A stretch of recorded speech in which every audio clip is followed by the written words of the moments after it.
sempat berbincang dan Ibu sampaikan regulasi ini sebenarnya penting sekali untuk bisa memperkuat posisi kita di tengah adanya perang teknologi ini gitu. Tapi regulasi yang mana? Karena kita tahu banyak sekali yang harus dibenahi, tapi di mana kita harus mulai dengan regulasi yang menurut Ibu ini paling penting? Saya kira regulasi yang paling penting adalah regulasi yang memiliki keberpihakan kepada lokal, gitu ya. Mulai dari yang pertama adalah regulasi yang mendukung aplikasi-aplikasi buatan lokal, gitu kan. Kemudian juga kebijakan yang untuk atau regulasi yang untuk penggunaan katakanlah misalnya semikonduktor ataupun juga komponen lokal ya. Memang sekarang kita udah punya ya yang namanya TKDN dan lain sebagainya. Tapi ya tentunya yang paling penting lagi adalah konsistensi dari penerapan dari regulasi itu sendiri gitu kan ya. Nah sekarang kalau kita berkaca dari Cina, bagaimana mereka mampu dalam waktu singkat bisa menantang ibaratnya menjadi challenger bagi dominasi dari Amerika ya karena tentunya mereka memiliki regulasi yang sangat kuat gitu ya di mana di situ kita kalau ke mall gitu ya di situ dia hanya bilang bisa hanya pakai LIP aja gitu kan.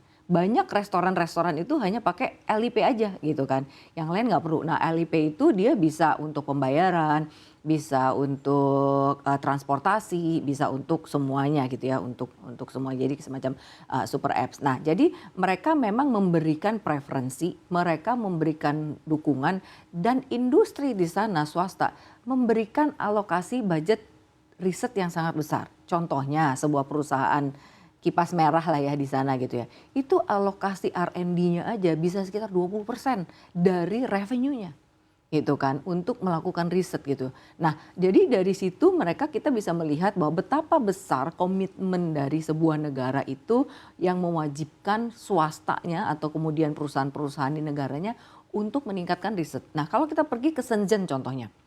Di Shenzhen itu ada namanya Penguin Island nggak jauh dari Shenzhen gitu ya. Di situ pemerintahnya ada ratusan anak yang bekerja 24 jam untuk data entry. Terus menerus bekerja untuk itu dan itu dibayarin oleh pemerintahnya. Untuk apa? Karena apa? AI tanpa data adalah bohong gitu kan ya. Atau orang bilang AI tanpa data adalah bodong. Nah disinilah kekurangan Indonesia. Kita nggak memiliki data apa yang mau kita olah untuk kita jadikan model untuk mengembangkan untuk mentraining untuk data gitu kan ya. Nah di samping itu tentunya kita juga memiliki kendala yaitu dari sisi infrastruktur gitu kan. Kita memiliki ketergantungan infrastruktur dari teknologi baik dari China maupun juga dari Amerika. Nah tentunya regulasi apa? Kembali lagi regulasi yang memungkinkan adalah kita memiliki kemandirian dari sisi infrastruktur.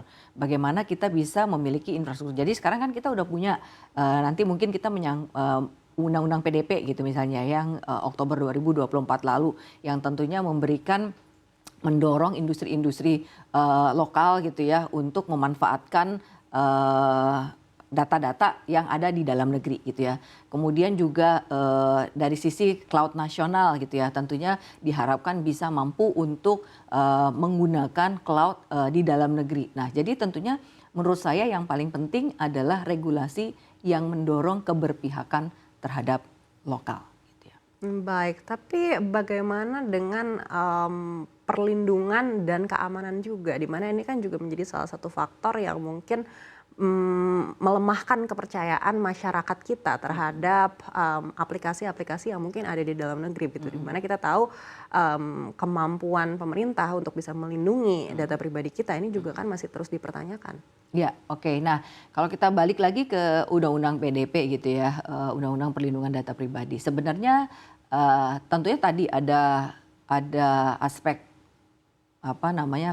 pandangan dari masyarakat ketidakpercayaan bahwa kemampuan untuk melindungi data pribadi. Tapi sebenarnya di sisi lain itu juga memberikan manfaat gitu ya bagi Indonesia dengan adanya PDP tadi. Kenapa? Karena kita dengan adanya pengolahan perlindungan data pribadi tadi memberi kenyamanan bagi investor untuk masuk ke Indonesia.